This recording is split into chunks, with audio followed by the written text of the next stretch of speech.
Hi guys, so today, we will talk about some of the common issues when it comes to air conditioning units, and also refrigeration unit.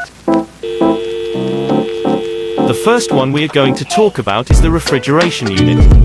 One of the common issue we have is the lighting problem. This is where if you open a refrigerator, the light inside is not turning on. One of the key to fix this is to take a look at the bulb itself. It might just be loose, but in some cases, it needs to be replaced. So, do refer to the manual provided to you. Now for the air conditioning unit.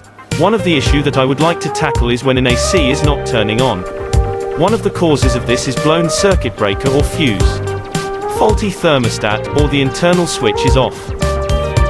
One of the possible solutions is checking the circuit breaker or fuse, checking the thermostat and check if all the switches are turned on. That's all, this is Raven, signing out.